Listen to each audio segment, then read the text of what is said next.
All Quiet on the Western Front, Erich Maria Remarque, পর্ব 10। মুলারের প্রশ্নের পালা এখনো শেষ হয়নি। আবার ক্রপের পেছনে লাগলো সে। শোনো আলবার্ট, বলল ও, এখন তুমি যদি বাড়িতে থাকতে তাহলে কি করতে? হিমেস্টাস বেইজ্জত হয় বেশ ফুরফুরে মেজাজে আছে ক্রপ। মুলারের প্রশ্ন খেয়াল না করে বলল, আমাদের ক্লাসে ঠিক আমরা কতজন ছিলাম?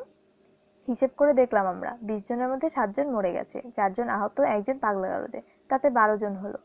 তাদের মধ্যে 3 জন এখন লেফটেন্যান্ট। ওরা ক্যান্টরেকের ছড়ি ঘোরানো পছন্দ করবে বলে তোদের মনে হয়? কারো তা মনে হলো না। উইলিয়াম টেলের 3 ভাগে বিভক্ত থিমের কি অর্থ করতে তুমি? বলেই হাসিতে ফেটে পড়ল ক্রপ। গোটিনজেনের পোয়েটিক লিগের উদ্দেশ্য কি ছিল? মুলার জিজ্ঞেস করলো হঠাৎ করে। টেকো চার্লসের ছেলেরা কজন ছিল? পল বোমা আর তোমাকে দিয়ে কিচ্ছু হবে না, বসে পড়ো। জেনারেল যুদ্ধ কত সালে হয়েছিল? ক্রপ জানতে চাইল। তোমার মনোযোগের অভাব আছে ক্রপ। আমি বললাম, বসে পড়ো, 3 নাম্বার কাটা গেছে তোমার। স্কুলে কত কিছুই শিখেছিলাম আমরা, কিন্তু এখানে 1 পয়সাও মূল্য নেই সেসবের।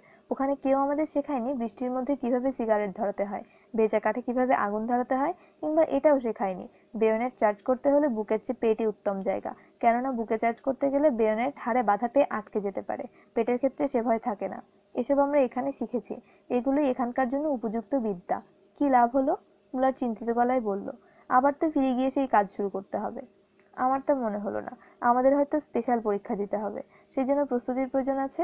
তার মধ্যেও যদি তুমি সফল হও, তারপর কি? ছাত্রজীবন এখন মূল্যহীন। যদি তোমার টাকা না থাকে তাহলে প্রচন্ড পরিশ্রম করতে হবে।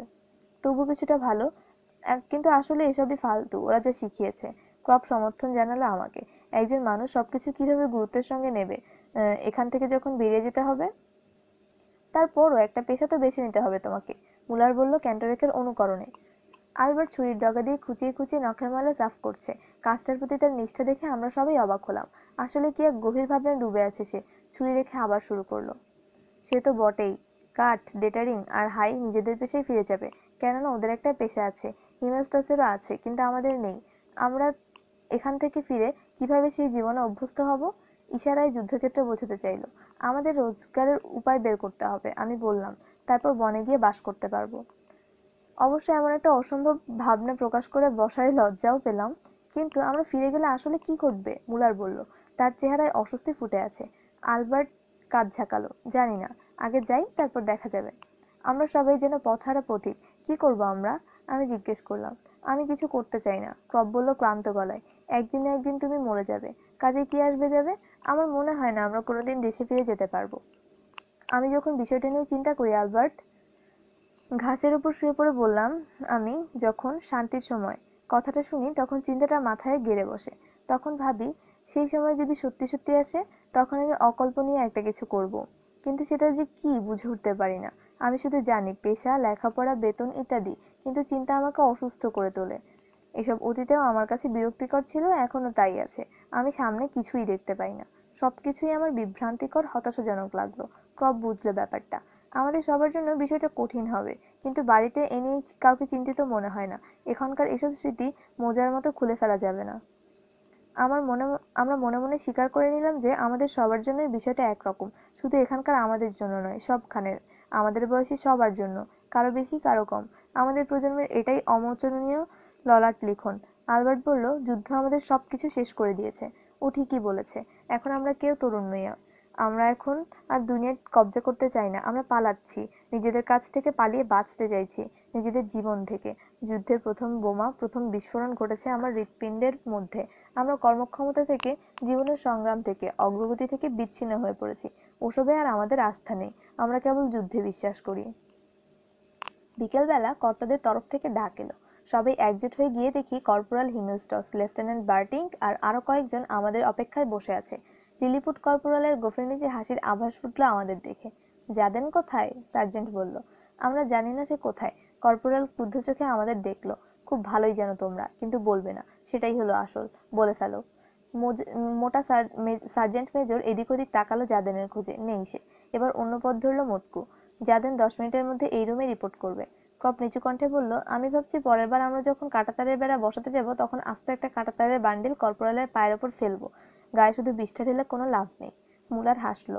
লোকটার সঙ্গে আমাদের অনেক মজা করা বাকি আছে এখনো। এখন সেটাই আমাদের একমাত্র লক্ষ্য, ওই পোস্টম্যানের অহংকার গুড়িয়ে ফেলতে হবে।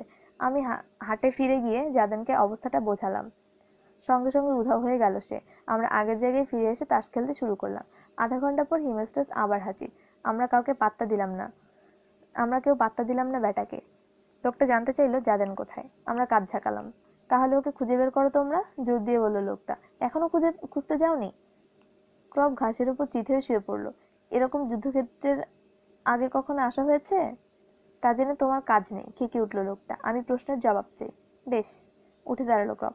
আকাশের ওই ছোট ছোট সাদা মেঘ দেখতে পাচ্ছ? ওগুলো অ্যান্টি এয়ারক্রাফট। গতকাল ওখানে ছিলাম আমরা। আমাদের 5 জন মরেছে আর 8 জন আহত হয়েছে।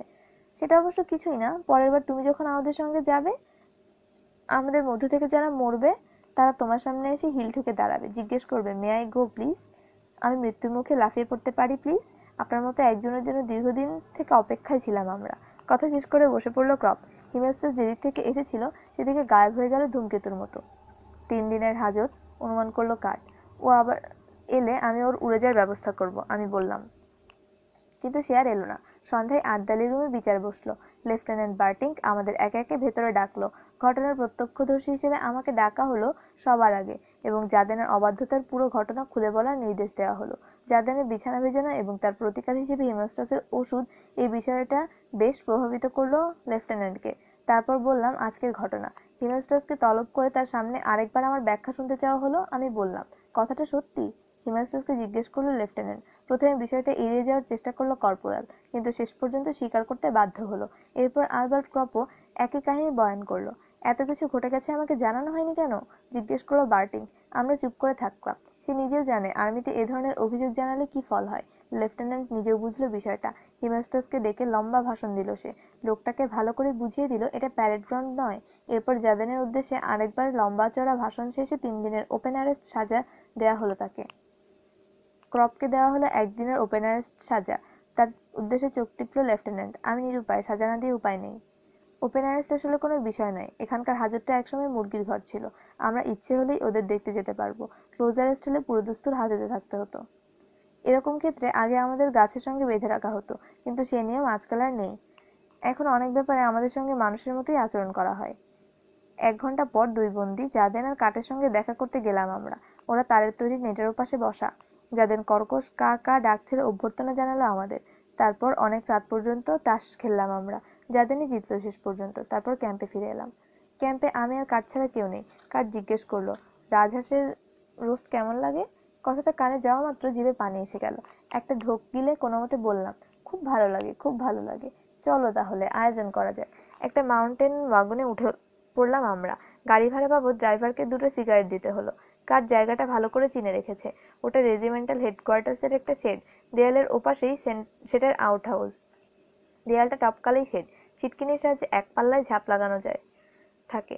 কোটের হাতে ভর করে অনায়াসে দেয়ালে চড়ে বসলাম আমি। কাঠ নিচে দাঁড়িয়ে সতর্ক নজর রাখছে। চোখে অন্ধকার শুয়ে আসতে হবে, তাই দেয়ালের উপর কিছুক্ষণ চুপ করে বসে থাকলাম। একটু পর সেটা চোখে পড়লো। নিঃশব্দে নেমে পড়লাম মাটিতে। পা টিপে টিপে ওটার কাছে গিয়ে দাঁড়ালাম। ঝাঁপের ছিটকিনি খুললাম সাবধানে। তারপর আলগোছে পাল্লা সরাতেই ভেতরে সাদামতো 2টো কাঠামো নড়ে উঠতে দেখলাম। 2টো রাজহাঁস, কিন্তু ভারী মুশকিল। একটাকে ধরতে গেলে অপরটা চেঁচিয়ে আকাশ বাতাস গরম করে তুলবে। তবে যদি দ্রুত হাত চালানো যায়, দুটোকে একসঙ্গে পাকড়াও করা সম্ভব হয়, তাহলে সমস্যা হবে না। তাই করব ঠিক করলাম আমরা। পা টিপে টিপে শেডের মধ্যে ঢুকে পড়লাম। নিজেকে প্রস্তুত করে নিয়ে লাফ দিলাম সামনে। প্রথমে একটার গলা চেপে ধরলাম খপ করে, পরক্ষণে দ্বিতীয়টার। অমনি ঝটপটানি শুরু হয়ে গেল। ওগুলোর মাথা দ্রুত দেয়ালে ঠুকে দিলাম নিস্তেজ করে ফেলার চেষ্টায়, কিন্তু আঘাত সেরকম জোরালো হলো না। হাঁস দুটো সমানে ডানা আর পা ঝাপটাচ্ছে, গলা দিয়ে চাপা গাক গাক আওয়াজ করছে প্রাণপণ চেষ্টায়। টলমল পায়ে দরজার দিকে টেনে নিয়ে চললাম ওগুলোকে, কিন্তু বাপরে, হাঁসের লাথিতে যে এত জোর থাকে এই প্রথম জানলাম আমি। ওগুলোর হুটোপুটির কারণে আমি পুরো বেসামাল হয়ে পড়েছি। ওর মধ্যে হঠাৎ একটা হাঁস কিভাবে যেন নিজেকে ছাড়িয়ে নিল। গলার চাপ সরে যেতেই মহা চেঁচামেচি শুরু করে দিয়েছে। অন্ধকারের মধ্যে ওগুলোর সাদা পালক ভীতিকর লাগছে। আমার হাত যেন ডানায় পরিণত হলো। ভয় হলো, এখনই বোধহয় আকাশে উড়াল দিতে হবে ওগুলোর টানে। সামলে নেওয়ার সময় পেলাম না, তার আগেই ভারী কি যেন এসে পড়লো গায়ের ওপর। ধাক্কা চড়ে ছিটকে পড়লাম আমি। পরক্ষণে একটা গরর গরর শব্দ কানে এলো। চমকে উঠে দেখি বিশাল এক বুলডগ আমার গলা কামড়ে ধরার জন্য লাফ দিয়েছে, এসে পড়লো বলে। ভয়ে আঁতকে উঠলাম। আত্মরক্ষার আর কোনো উপায় নেই দেখে তাড়াতাড়ি কোটের কলার কান পর্যন্ত তুলে দিয়ে চোখ বন্ধ করে পড়ে থাকলাম। কুকুরটা কাছে এসে ঝুঁকে পড়ল আমার ওপর। সভয়ে চোখ বুজলাম আমি, সর্বাঙ্গ ভয় কাঁপছে থরথর করে।